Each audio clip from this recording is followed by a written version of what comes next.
어떻게 해야 될지 모르고 아무튼 뭐 촬영도 되고 그래서 좀 이렇게 제 스스로 그게 되는 것 같아요 이게.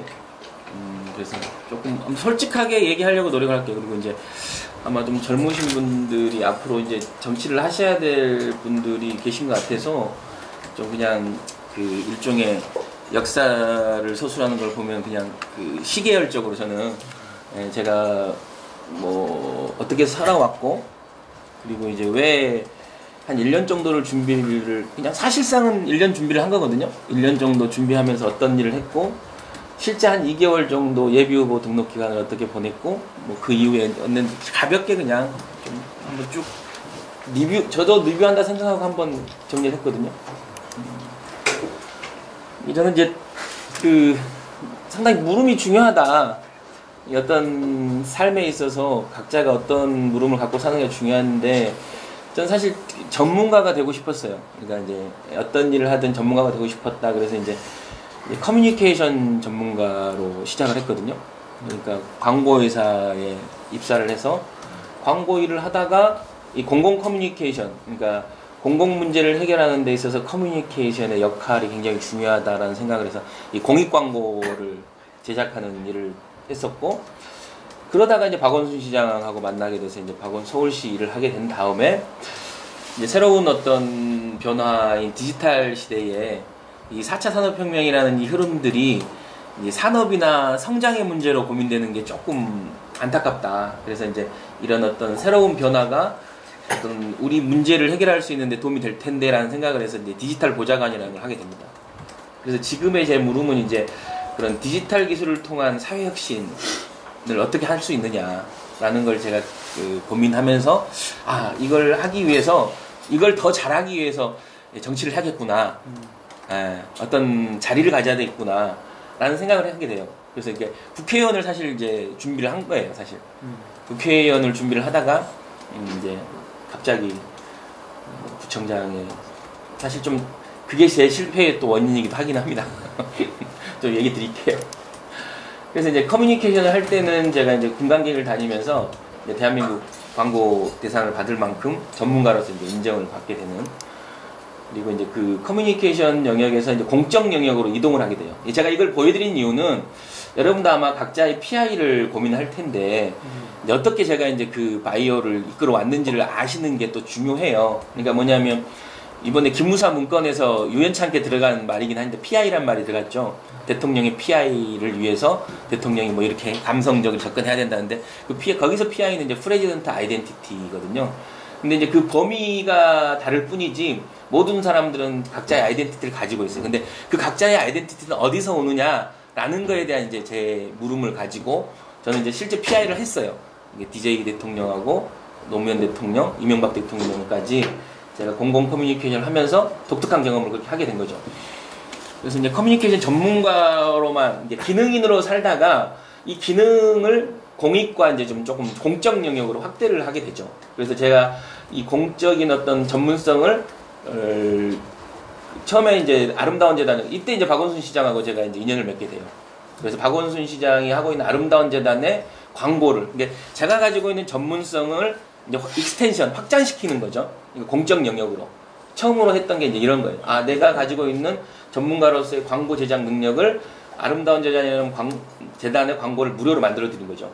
그래서 이때 이제 아름다운 재단의 공익적 전문가라는 상도 받게 되고요. 그런 다음에 이제 회사를 하나 차리게 돼요. 공공 커뮤니케이션 연구소라고 방배동에 위치한 사무실에 있었는데 그때 이제 연구소를 차리게 돼서 그때부터 이제 그 사적 영역에 이제 민간 기업에 커뮤니케이션 했던 사람이 이제 공익적 커뮤니케이션으로 이제 좀 약간 전환을 하게 된 거죠. 그래서 여기 우리 장 변호사님 계시는데 여기 서울시장에 나오셨던 분한테 제 스스로 이제 약간 흑역사라고 하는데 아무튼 이분한테 상을 받게 돼요. 제가 2010년 되게 영광스러운 상이었어요. 이 상 자체가 어떤 상이었냐면 아름다운 재단이 만든 지 10년 되는 해에 이 공익재단의 간사들한테 우리나라의 공익 캠페인과 나눔 문화에 가장 기여한 사람이 민간인으로서 누구냐라고 여론조사를 하는데 제가 뽑히게 돼요. 그래갖고 이제 특별상을 주셨어요. 그래서 2010년에 그때 여기서 경희대 아니 건국대에서 주셨던 걸로 알고 있는데 아무튼 이렇게 되면서 조금 이제 이 영역에서는 좀 이제 어떤 일종의 카테고리 리더라고 볼 수 있나 CEO로서 그런 영역을 만들어 가게 되죠. 그랬을 때 이제 박원순 예, 이때 이제 SBS에 나와서 이 프로그램이 이제 없어졌어요. 저 1회에 나왔었는데 박원순 시장을 2011년에 제가 뭐 그 전에 만나길 수는 있었는데 2011년에 박원순 시장 출마를 결심하고 나서 그때 여론조사에서 5% 나올 때 있어요. 첫 번째 여론조사에서 9월 이제 결심하고 나서 이제 누가 시장이 돼야 되는 때 이 5%가 나왔거든요. 그때 제 스스로 되게 이제 이런 분이 아니신데라고 해갖고 시장님한테 제가 자청을 하게 되죠. 그래서 재보궐선거에 들어가고 재보궐선거 끝나자마자 저는 다시 회사로 복귀하려고 했는데 어찌됐든 서울시에서 일하게 돼요. 그래서 서울시에서 한 6년 참 지금 복귀해 보면 너무 6년 동안 누구 한 사람을 보자 하는 건 좀 이렇게 바보 같은 짓이다라는 생각이 드는데 아무튼 이력의 관리에 있어서는 근데 아무튼 그렇게 돼요. 제가 그래서 박원순 시장의 가장 최장수 보좌관이자 최연소 보좌관이었어요. 예. 그때 나왔던 뭐 이것도 사실 도움이 많이 됐어요 이번에 선거에서. 왜냐면 박원순 시장이 서울시장에 출마를 했고 상당히 유력한 사람이었기 때문에 여기 이제 이렇게 돌아다니면서 이제 뒤로 돌아다녔었죠. 네. 그래서 이제 1년 그러니까 제가 작년 3월 7일에 서울시를 그만두게 됩니다. 그러면서 여러 가지 이유 때문에 했는데 그 이유를 뭐 길게 얘기하기는 좀 그렇고 그러면서 나오면서 제가 이제 그런 생각을 하죠. 이제 제가 제일 좋아하는 말인데 배가 항구에 있을 때 가장 안전하지만 그것이 전제의 이유는 아니다. 그러니까 너무 이제 제 스스로 정체됐다는 느낌이 많이 들었고 제 스스로 뭔가 한국 사회를 위해서 뭘 해야겠다는 분명한 키워드가 생겼어요. 그러니까 디지털 사회혁신이라는 그러니까 거번테크 이제 거버넌스와 테크놀로지를 어떻게 연결시키는 내가 그 가교 역할을 하겠다. 그래서 결국은 테크놀로지가 기술과 산업의 문제, 성장과 산업의 문제뿐만 아니라 우리 사회를 혁신할 수 있는 좋은 도구가 될 수 있다라는 생각을 가지고 제가 이제 세상에 뛰어들게 되죠. 근데 이제 막상 뛰어들다 보니까 그때 이제 선거가 있었잖아요. 선거를 외면할 수는 없었어요. 그래서 이제 문재인 대통령 선거에 결합을 하게 되죠.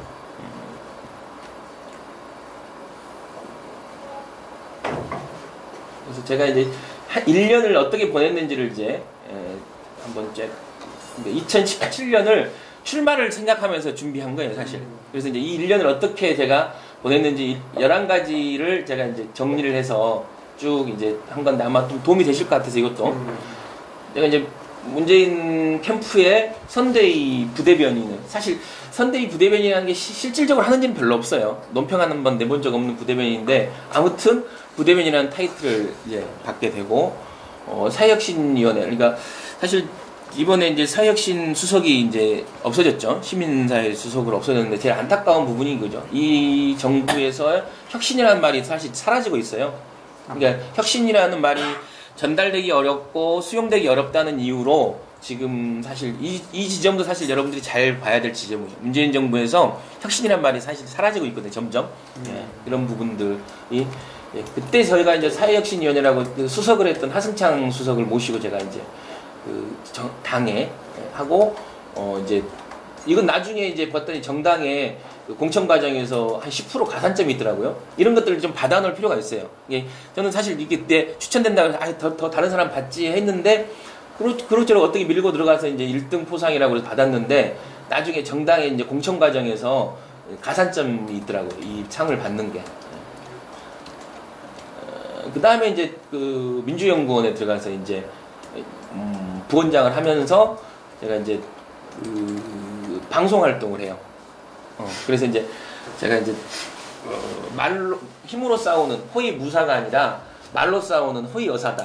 그래서 문재인 정부의 호위 여사가 되겠다라고 이제 아주 근데 실제 이건 제 선배가 저를 이제 한번 도와주려고 뭐 예를 들면 박원순의 보좌관 왜 종편에 출연하는 까닭을 뭐 이게 말도 안 되는 기사를 하나 써줬어요. 스포츠 경향이라는 데서. 근데 그때 이제 그 뭐 허위 무사라고 이제 그 서브 타이틀을 써주셨는데 제가 이제 형 무사는 좀 무섭다. 나는 이게 말로 싸우는 사람 허위 여사 어떨까 좀 어색하긴 할 수 있나? 얘기했더니 형님이 되게 좋다고. 그러니까 그때 이제 허위 여사라는 그 제목을 바꿔주면서 이 말이 사실 저한테는 되게 좀 나중에 선거에도 사용되는 되게 중요한 말이 되죠. 예. 그래서 이제 강종 종편에 나왔어요. 그러니까 JTBC만 못 나온 것 같아요. 예. JTBC만 종편에 못 나오고 거의 이 당시에는 막 주 7회 8회 정도 나왔어요. 그러니까 누가 종편 보나 했더니 실제 선거 과정에서 이 시장에 가봤더니 시장에 조그만 이 TV를 놓고 TV만 보시는 거예요. 그래서 시장에서는 상당히 많이 알아봤어요. 아 그때 그리고 제가 목소리도 좀 독특하잖아요. 그래갖고 이게 굉장히 많이 알아보시더라고요. 아 그때 종편에 나와서 그리고 제가 뭐 보신 분은 알겠지만 제가 좀 수위 높게 얘기를 해요. 좀 일부러 사실 그런 것도 있고 약간 사투리도 많이 쓰면서 얘기를 하다 보니까 많이 알아봐 주셨어요. 예. 그리고 이제 사회혁신과 관련돼서 제가 이제 이런 디지털 사회혁신을 계속 가져가고 싶어서 이 분과를 제가 만들었어요, 사실. 왜냐면 이제 어떤 자기 아이덴티티를 만들기 위해서는 뭔가 에비던스가 필요하거든요. 그러니까 근거가 있어야 돼요. 네가 그렇게 불리는 근거. 내가 호위여사다. 문재인의 호위여사다. 문재인 정부의 호위여사다라 하면 그 근거가 있어야 되거든요. 그럼 그 에비던스를 만들어야 되거든요. 네가 디지털 사회혁신가다. 라고 하면 그 증거를 만들어야 되기 때문에 이런 것들은 사실 적극적으로 만들어냈죠, 제가. 예.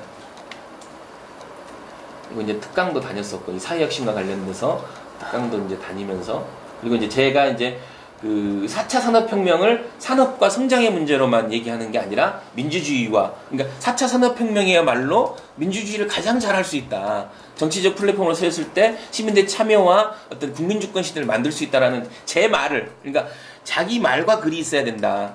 정치는 결국 말과 글로 하기 때문에 자기 말과 글이 필요했는데 제 말과 글을 만들어낸 거죠, 사실. 그래서 이제 광주 MBC에서 나왔어요. 제가 고향이 광주라서. 예. 아버님이세요. 이때 제가 되게 울컥했는데 아버님이 편찮으신데 제가 이제 광주에 강연 온다니까 고향에서 그냥 오셔가지고 앉아 계신 거예요. 근데 저는 몰랐거든요. 근데 한 10분 정도 강연을 하고 있는데 아버님이 딱 앉아 계신 거예요. 그때 그 가슴이 울컥했던 느낌이 지금도 이제 짠하죠. 예. 근데 그때는 사실 이제 제가 페북에 쓴 글인데 사실 아버님이 조합장을 하셨거든요. 약간 18년 정도 조합장을 하시면서 사실 아버지로서보다는 그냥 조합장이 더 저한테는 되게 익숙한. 예, 농협조합장. 예. 약간 이제 수영사는 예. 꿀파는 뭐 그건 아니고 아무튼 그때 되게 찡찡했던 기억이. 예. 그래서 이제 이때 일부러 사실 팬 모임처럼 만들어지죠. 이건 뭐 사실 자의반 타의반으로 만들어지는 호위여사 친구들에게 해서 어사친이라는 걸 결성을 하게 돼요. 약간 서울 모임도 하게 되고 광주 모임도 이제 2번을 하는데 상당히 성황리에 진행이 됐어요, 사실. 진짜 원래 지인 아니고 새롭게 방송 때문에 생긴 팬들인가요? 꽤 됐어요. 그런 사람들이 한 3분의 1 정도 그 정도 사람이고 원래 지인들, 예, 초등학교, 고등학교 친구들. 근데 방송 때문에 온 사람들도 꽤 돼 있었어요. 되게 저도 깜짝 놀랐었거든요. 근데 이제 사실 이때까지 제가 이제 광주에 왜 했냐면. 이제 광주에 출마를 하고 싶었어. 고향에 이제 국회의원으로 출마를 하려는 이제 준비를 했던 거죠, 사실. 예. 그래서 계속 이렇게 모임을 했고, 이제 더 리더라는 이제 매체에도 끊임없이 이제 인터뷰를 하면서, 문정부에 대한 뭐 이야기도 하고, 제 스스로의 리더십에 대해서 얘기도 하죠. 꽤 많이, 매체는 많이 노출이 됐었던 것 같아요. 그리고 이제, 4차 산업혁명과 관련된 이제 디지털 사회혁신을 이야기하기 위해서, 이제 동국대 지금 이제 핀테크 과정에 이제 책임 교수로 실제 강연도 하는 교수로 이제 함께 하게 되고, 그리고 이제 특보다는 이것도 가산점이 좀 있다 그래갖고, 적극적으로 제가 이제 박원순 몫으로 들어간 거죠, 이건. 이건 이제 김대중 대통령과의 이제 옛날 제 첫 번째 정치적인 걸 이제 찾아낸 거죠. 찾아내서 이걸 이제 미디어에 이제 노출시킨 거죠. 그때 이제 DJ, 그렇죠. DJ 20년, 서거 20년 때 오마이뉴스가 이제 재밌는 스토리를 발굴을 한다 그래서 제가 얘기를 했더니 되게 좋아하더라고요. 그래서 이때 이제 이게 저예요. 대학생 때. 김대중 대통령의 처음에 아마 팬클럽일 거예요. 아마 정치인 팬클럽인 대학생 모니터단 활동을 해요. 그래서 사실 이때 되게 제가 좀 중요하다 생각했던 게 사진이 되게 중요하더라고요. 제 사진이 너무 없더라고요, 사실. 약간 이건 억지로 찾았어요, 사실. 이 사진은 억지로. 그러니까 DJ하고 직접 찍은 사진이 없는 거예요, 저는. 이게 2번 이렇게 옆에 있는 사진만 있어갖고 여러분 사진 많이 찍어 놓으세요, 사실. 그래서 다 키워놨는데. 그치. 영미 뭐 이런 사람들. 여기 진화 뭐 이런 사람들 다 있지. 아무튼 이렇게 이제 2017년을 이렇게 살아요, 제가. 예. 그러니까 출마를 목적으로 이제 용으로 이렇게 이제 2017년에 살고 2018년에 이제 여러 가지 이제 상황 속에서 그냥 한번 도전해보자. 도전하는 것 자체가 의미가 있겠다. 그리고 이제 시장님도 출마하시고, 시장님의 이제 박원순 퀴즈들이, 왜냐면 이제 그 당시 제가 준비했던 게, 뭐, 윤범기 기자는 알겠지만, 지금 이계호 의원이 장관이 되고, 아니, 장관이 아니라 전남도지사가 출마를 되고, 도지사가 출마하면 그 자리가 이제 비니까 재보궐에 제가 이제 들어가겠다. 그리고 실제로 이계호 의원이 사실 재보궐에 도지사에 나가겠다는 의지가 너무 강했거든요. 그게 이제 제가 담양이 또 고향이고, 그래서 이계호 의원 지역구가 담양이었기 때문에 사실 그 준비를 했었던 거예요. 근데 이제 갑자기 이제 이계호 의원이 전남도지사 출마를 포기하면서 이제 되게 방황을 하게 된 거죠. 아, 이거 뭐 해야 되냐. 이제 이렇게까지 했는데, 근데 사실 지금 생각해보면 조금 성급한 것도 있지 않았다는 생각하는데, 아무튼 해보자라는. 그리고 이제 금천이 제가 또 살았던 제 고향 같은 곳이기도 했었어요. 애들을 셋을 거기서 낳고 했기 때문에 충분히 해볼만 하지 않겠냐라는 생각을 해서 이제 뛰어들게 되죠. 그래서 이제 그때 제가 이제 선거에 임하는 이제 저를 이제 일깨워주는 말은 이제 아인슈타인의 이제 다른 결과를 원하면 같은 방울 방울 어리석은지다. 그래서 새로운 선거를 한번 해보고 싶다라는 뭐 이런 생각을 하죠. 그래서 정식 우리 장 변호사님처럼 정식 발송된 공고물은 아닌데 이거 예비 홍보물이라 그래서 10분의 1 세대에 발송할 수 있는 이것도 만들어요. 사실 제가 이게 돈 많이 들었습니다. 이것도 이거 안 만들어도 되는데 이제 처음 이제 시작하는 입장에서 만들어야겠다라고 해서 만들게 됩니다. 너무 늦게 시작해서요. 그래서 사실 예비 홍보물을 이렇게 이제 만들게 됩니다. 그래서 이제 사실 뭐 제가 내세울 게 이제 어떻게 젊다라는 거 이제 새 인물 이게 포커싱을 해서 만들고 이제 페이지네이션을 이제 1페이지는 어찌됐든 자기의 가장 뭐 대표적인 이력을 쓰는 거였고 사실 이 이력 쓰는 건 되게 어려워요. 되게 생각해 보니까 이 선택하는 게 어렵더라고요. 그렇죠. 어떤 이력을 선택하는 게 되게 중요해요. 그래서 이제 크게 저는 이제 그 당시 이제 선거 분위기는 이제 문재인, 박원순 이 두 사람의 이력을 갖고 가면 된다라는 생각을 많이 했기 때문에 박원순 시장과 이제 문재인 대통령을 사실 문재인의 호위여사라고 하지 않고 문재인 정부의 호위여사라고 한 건 사실 제가 너무 착하기 때문에 사실 문재인 대통령하고는 제가 크게 막 인연이 있거나 그렇지 않거든요. 근데 이제 문재인 정부의 호위여사라고 하니까 그래도 말은 이제 제가 이제 종편에 나가서 이제 그런 역할을 했던 것이기 때문에 그런 제 나름의 relevance 만들어가는 거였거든요. 그리고 이제 2페이지, 3페이지는 크게 이 선거가 갖고 있는 의미를 좀 주고 싶었어요. 그래서 제 이력과 이 선거가 갖고 있는 의미, 그래서 이제 이번 선거는 촛불의 연장이 아닌가. 그래서 이제 대통령 한 사람 바꾸려고 하는 선거가 아니었다라는 걸 보여주는. 그래서 이제 밑바닥까지 확실히 바꿔내는 선거가 아닌가 해서 촛불의 구청장이 되겠다라고 의미 부여를 하고 제 이력들이나 아까 소개했던 것들을 좀 이렇게 이 안에 담게 됩니다. 그리고 이건 이제 박원순 시장과 관련된 언론에서 사실 언론 기사가 좀 많이 났었어요. 박원순의 퀴즈다 해갖고 많이 났었고 이게 이제 제 핵심 어떻게 표현할까. 공약을 어떻게 표현할까 하다가 이제 하이파이브, 요즘 하이파이브 많이 쓰더라고, 이상하게. 이건 제가 사실, 시장님 하이파이브 운동도 사실 제가 이제 얘기 드렸던 거고, 일단 하이파이브를 많이 쓰더라고요. 요즘에 KT도 하이파이브라고 해서 광고를 하더라고요. 근데 아무튼 제가는 5가지의 힘을 넓히자, 금천에. 그래서 사실, 설명은 어려웠지만, 제가 낸 공약들 중에 재밌는 공약이 상당히 많아요. 실제로. 보면 이제, 저는 이제 새로운 어떤 이 디지털 사회혁신 차원에서 이 새로운 어떤 디지털 기술을 어떻게 이제 우리 문제를 해결하는 데 접목시킬까 해서 되게 설명하는 과정은 어려웠어요. 그러니까 뭐냐면 P2P라는 금융, 핀테크를 이용해서 어떻게 지역사회의 커뮤니티성을 높이느냐. 그러니까 여러분 아시겠지만 개인이 개인에게 지금도 한 1,000만 원 상당의 비용을 서로 빌려주고 이제 채권 채무를 할 수 있는 게 되잖아요. 그래서 P2P 플랫폼이 상당히 많은데 그걸 이제 금천이라는 커뮤니티에 맞춰서 금천 사람이 금천 사람한테 대출해 주는 걸 구청이 플랫폼으로 만들자라고 하는 뭐 이런 것들도 있었고 아무튼 새로운 기술과 관련된 그 공약들이 꼼꼼하게 읽어보시면 되게 많은 것들이 있어요. 그리고 블록체인과 관련돼서도 저희가 이제 그 금천이 이제 가산 디지털 단지가 있었기 때문에 그리고 금천이 갖고 있는 제일 문제는 이제 주거 중심의 지역이 아니냐라고 해서 새로운 어떤 상상력이 좀 필요했거든요. 그래서 아무튼 핀테크 중심의 핀테크 기업을 유치해서 새로운 성장 동력을 만들겠다라는 뭐 이런 제 relevance 안에서 할 수 있는 얘기를 좀 하게 됩니다.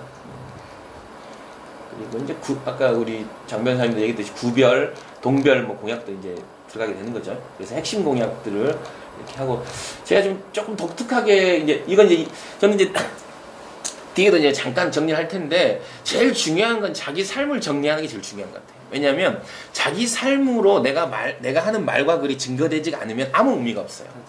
그러니까 이제 결국은 선거는 내 과거와 내 지금, 내 미래 이걸 통해 갖고 설득하는 거거든요. 이게 내가 어떻게 살았고 내가 무엇을 했고 앞으로 뭘 할 것인지를 잘 정리해주는 과정인 것 같아요. 그걸 잘 설득하는 과정. 그래서 자기 삶을 잘 정리하는 게 제일 중요하다. 그래서 저는 이제 10분 가서 정리. 예. 아무튼 그래서 아무튼 제 삶을 이렇게 이제 네 가지로 이제 정리를 하고 이건 제가 이제 학부모 이력을 넣은 건 다른 게 아니라 자꾸 이제 동네에서 이제 낙하산이다.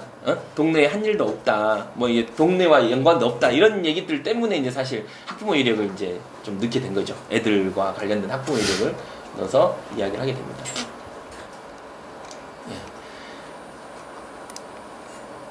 그리고 이제 뭐 이건 굳이 들어가 볼 필요는 없는데 이런 그 아까 우리 장 변사님도 여러 또 짤들 만들었는데 사실 제가 장점이 결국은 제가 디지털 보좌관을 하면서 시장님과 두 번의 선거를 하면서 이 디지털 이 새로운 연결에 대한 이해가 상당히 좀 그래도 앞서 있었기 때문에 사실 짤이나 이런 것들은 굉장히 잘 했던 것 같아요. 제 팀들이 굉장히 잘 서울시장을 만들었던 팀들이어서 뭐 아무튼 제 공약을 시리즈로 이렇게 이제 예를 들면 알쓸금잡이라고 그래갖고 이제 이렇게 시리즈로 이제 그 좀 쉽게 풀어내죠. 이게 디사이드 금천은 디사이드 마드리드처럼 그러니까 직접 민주주의나 어떤 디지털 민주주의의 아주 모범적인 구를 만들겠다. 그래서 이제 뭐 일종의 어떤 가장 어떤 의사결정을 잘 하는 그러니까 가장 모범적으로 의사결정을 하는 구를 만들겠다 해서 이제 이걸 이제 설명하는 카드뉴스를 만들죠. 이게 이제 한 5개 공약 정도를 이렇게 만들었어요. 근데 아무튼 이렇게 쭉 보시면 이렇게 이제 그 카드뉴스처럼 이렇게 이야기로 이렇게 풀어나가는 카드뉴스를 만들고 이걸 이제 문자나 이제 저희 밴드에 소통을 하게 됐었죠. 이건 이제 어떤 거였냐면 소확행이라는 말이 이제 유행했잖아요. 작지만 확실한 행복. 이걸 이제 소상공인들이 다녀보니까 되게 이제 힘들더라라는 거였기 때문에 이제 지역에서 밥을 먹는 거를 우리가 먼저 내가 가지고 있는 영향력을 가지고 소개해주자. 그래서 지역에 이제 내가 밥을 먹을 때마다 일종의 맛집 블로그처럼 이제 블로깅을 하죠. 약간 한 20군데 정도 다녔어요. 그러니까 일부러 다닌 게 아니라 그냥 점심 먹고 밥 먹는 매번 이게 점심 먹고 밥 먹는데도 되게 이제 다르게 이제 저희가 이제 표현을 해서 다니게 됩니다. 그리고 이제 저를 이제 소개하는 이제 짤들도 꾸준히 만들죠. 이제 금천을 묻고 제가 답한다 해서 이제 이력이나 아니면 그때 이제 지역에서 들었던 이야기들을 이제 답하는 이게 카드뉴스를 만들어서 매일 이제 매일 저는 이제 문자 메시지를 한 2,000명 정도 지역의 유력 인사들한테 보내죠. 그리고 이제 언론에 그 짧은 시간 언론에 나왔던 것들을 쭉 정리해서 보내는 짤들도 만들고요. 그런데 이제 이게 이제 어떤 거였냐면 그 4인이 경선을 했는데 갑자기 이제 당에서 어찌됐든 제가 그 컷오프를 당해요. 1차 컷오프를 당해서 3인 경선 지역으로 만들어서 아예 경선조차 못하게 돼서 뭐 우리 장 변호사님 얘기했듯이 그 처음에 선관위 냈던 그 돈도 못 받게 되는 거죠 나중에. 저는 얼마 되진 않았는데 아무튼 그래서 아니 이제 그 조금 억울하기도 해갖고 이제 그 당시에 수용을 하라는 사람도 있었고 근데 좀 억울해서 이제 이의 신청을 해요. 이제 재심 신청을 하고 이제 그 재심이 받아들여져요. 재심위원회에서. 재심에서 재심이 받아들여졌는데 결국은 또 그 다음날 최고위에서 이제 기각이 되버렸던. 되게 기가 막혔죠 사실 제가. 그러니까 아무튼 그래서 이제 이 있다라고 해서 이제 그 재심 신청을 했던 나름 되게 그 뭐 유시민의 항소 유소 같은 정도는 아니지만 그래도 많은 분들이 아 되게 나름 설득력이 있었다 하면서 이제 몇 가지 이제 이유가 있었어요. 그 당시 이제 예부 후보가 일종의 불공정한 문자 메시지를 보내죠. 본인이 이제 예선을 통과했다 뭐 이런 식으로. 아직 발표도 되지 않아. 이게 10일 전에 발표되기 10일 전에 뭐 이런 얘기를 막 보내요. 그래서 이제 이런 것들에 대한 부당함. 그리고 제가 이제 그 컷오프 되기 전에 여론조사를 하는데 문재인 대통령이라는 말은 쓸 수 있었는데 박원순 시장은 쓸 수 없었던 거예요. 그래서 저는 이제 직함에. 그러니까 박원순의 디지털 보좌관이라고 써야 되는데 서울시 디지털 보좌관 이렇게 써서 조사를 한 거예요. 이게 사실 이제 뭐 나중에 알게 되겠지만 결국은 뭐 이름보다는 이력이 훨씬 중요해요. 그러니까 어떤 이력으로 조사하느냐에 따라서 완전히 달라져요. 그래서 여론조사는 완전 이력 싸움이거든요. 그래서 그 이력에 박원순을 쓰지 못하고 쓴 건 굉장히 이제 큰 문제가 있는 거거든요. 이제 그걸 재심위원회에서 인정을 한 거예요. 근데 아무튼 예.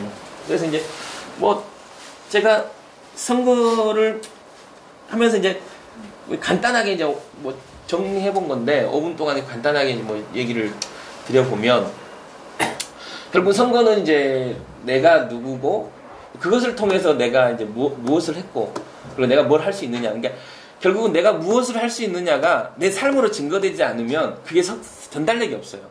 그러니까 메시지의 전달력을 위해서는 내가 했던 일로 지금 내가 해야 될 일을 증거해야 돼요. 그러니까 아무튼 그것이 굉장히 중요하다. 그래서 지금 하고 있는 선택이나 지금 하고 있는 일들도 아무튼 향후에 어떻게 연결될지를 고민하면서 이제 그 고민이 좀 필요하다. 이게 일종의 캐리어 관리가 좀 필요하다. 정치를 하기 위해서. 그리고 이제 이번에 저는 이제 컨텐츠는 상당히 이제 의미가 있었을 수 있었지만 유통에서 사실 시너지가 잘 안 났어요. 그러니까 제가 이제 지역에 이 탄탄한 그게 없었기 때문에 결국 크게 보면 이 컨텐츠와 유통이거든요. 근데 이제 결국은 그 유통에서 저는 네트워크성 유통, 디지털 네트워크를 기반으로 한 유통은 있었지만 지역의 조직을 기반으로 한 유통은 좀 부족했다라는 생각이 좀 들더라고요. 그리고 이제 이 얘기가 좀 예민하긴 한데 결국은 특히 이제 정당의 후보로 들어갈 사람들은 정당 안에서 룰을 정하는 사람들이 있어요. 그러니까 얘는 그게 이제 현직 국회의원이가 됐든 지역의 위원장이 됐든 아니면 중앙당의 어떤 공심위가 됐든 이런 룰을 정하는 사람과의 관계 설정이 훨씬 더 중요하다. 이게 사실 거기에 정보와 거기에 어떤 연관성을 갖는 게 상당히 중요한 활동일 수 있어요. 그래서 이제 중앙당 안에서의 활동도 거의 사실 이번 같은 경우는 저희는 공천만 되면 된다는 거이기 때문에 중앙당 안에서의 이런 공심위가 사실 거의 100% 가까운 영향력을 가졌죠. 그러니까 컷오프라는 것도 어떤 경쟁력 있는 후보를 뽑는 과정이 아니라 결국 경쟁력 있는 사람을 제외하는 과정이 돼버린 거예요. 이게 그 경쟁력이라는 것은 어떤 나를 기준으로 해서 그걸 룰을 정하는 사람을 기준으로 해서 나하고 경쟁을 했을 때 나중에 부담이 되거나 위협이 될 수 있는 사람들은 일단은 아예 그냥 그 모욕을 주는 거죠. 이게 제가 이제 얘기했던 게 4인 경선과 3인 경선의 차이가 뭐냐. 이게 저는 2인 경선은 인정은 해요. 왜냐하면 2인 경선은 두 사람이 경쟁을 해서 50% 이상의 압도적인 사람을 선정을 해서 어찌됐든 경쟁력 있는 사람을 선정한다라는 이제 이유가 있거든요. 근데 3인 경선과 4인 경선은 크게 의미가 없어요. 그 경선 비용도 결국은 내가 내거든요. 그러면 그건 결국은 제가 완전히 그 문제가 있거나 법적인 문제가 있거나 아무튼 진짜 뭐 이 직을 수행하지 못할 만큼의 도덕성에 하자가 있거나 그렇지 않은 상황에서 일종의 승복하기 위해서 경선을 시켜서 승복시키는 게 훨씬 더 낫거든요. 근데 이제 그거를 어떻게 보면 딱 4명 중에 딱 한 사람 나를 찍어서 했는데 그 이유가 분명하지 않은 거예요. 거기에 또 우리 당은 청년과 일종의 정치 신인에 대한 가산점도 있는 거거든요. 근데 청년의 정치 신인이거든요, 제가. 근데 유일하게 청년의 정치 신인이었던 사람을 일종의 컷오프 시킨다는 건 되게 당을 위해서도 저는 좋지 않다고 봤거든요. 그래서 아무튼 근데 이 3번은 상당히 다른 의미에서 굉장히 중요한 거예요. 정치를 하는 과정에서. 좋은 사람을 뽑는 과정은 아니더라, 생각보다 이 공천 과정이. 그리고 이제 어찌됐든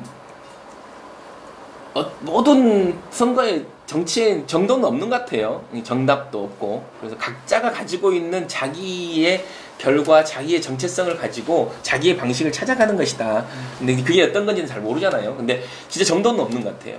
그러니까 예를 들면 어떤 사람은 미리 지역에 가서 막 땅개처럼 기여돼야 된다는 사람도 있고, 어떤 사람은 또 그렇지 않. 이게 사실 해보니까 뭐 지역에 일찍 들어가서 일찍 뭘 한다는 게 그렇게 의미 있는 건가? 라는 생각이 들더라고요. 특히 이제 그 지역의 단체장이라든가 국회의원 정도의 선거 같은 경우는 그게 무용할 때도 있어요. 사실 어떻게 보면.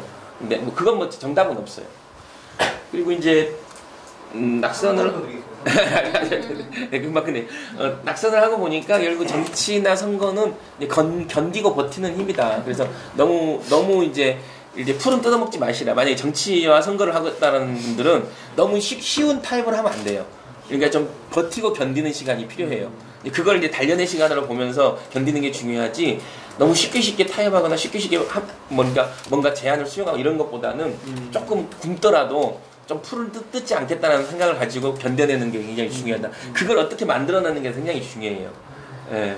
그러니까 아무튼 뭐 정치의 룰도 바뀌고 있는 거거든요. 이번에 제가 절감을 했거든요. 뭐 일종의 수도권만을 놓고 보면 절대 이제 일종의 돈으로 할 수 있는 이런 것들은 생각보다는 적더라고요. 이게 뭐 모르게 구의원, 시의원 단위 어떨지 모르지만 아무튼 뾰족해져야 된다라는 말이에요. 좀 더 자기 어떤 셀링 포인트, USP라 그러거든요. 이게 어떻게 유니크한 셀링 포인트가 필요하다. 각자가. 이게 각자의 이게 남이 갖고 있다 그래서 그걸 탐내면 안 돼요. 경제가 중요하다 그래서 내가 경제도 안 되는데 경제의 이미지를 가지려고 하면 안 된다는 거죠. 각자가 가지고 있는 그 결을 가지고 그게 선택의 기준이 되게 하는 게 굉장히 중요한 거예요. 우기는 거죠. 예를 들면 지금 소통하는 사람이 중요해. 아니 지금은 경제가 중요한 게 내가 가지고 있는 게 룰이 되게 만드는 게 상당히 더 중요하다. 그걸 어떻게 포장하느냐, 어떤 그걸 마케팅하느냐가 되게 중요하다라는 얘기 이제 드리고 싶고요. 아무튼 이건 이건 뭐 옛날 선거하면서 만들었던 인포그래피인데 이게 약간 그런 여론을 흐름을 보는 뭐 이런 거고, 이게 저희가 이제 저희 안에서 이제 컨텐츠 팀들 간의 역할들 뭐 이렇게 했던 옛날 서울시에서 했던 걸 제가 이제 조금 인용을 해서 제가 만들었었거든요. 예, 아무튼 뭐 제 경험이 얼마나 도움이 될지 모르겠는데 조금 더 노력해 가면서 저도 아침에 이제 신인이라는 생각을 가지고 다시 시작하는 거거든요. 그래서 아무튼 같이 논의하고 같이 고민 나누고, 그래도 고민을 나눌 수 있는 사람들이 있다는 게 되게 의미가 있는 거예요. 그래도 이게 정치를 꿈꾸고 정치를 준비하는 사람들하고 만나는 게 유일한 힐링이 되더라고요. 그리고 이렇게 여러 번 떨어지신 분들 그리고 이렇게 떨어지는 게 좀 은근히 위로가 돼요, 사실. 그러니까요. 그래서 아무튼 이게 이 경험을 서로 나누면서 서로 힘내고 의지내고 꼭 생각을 갖고 있습니다.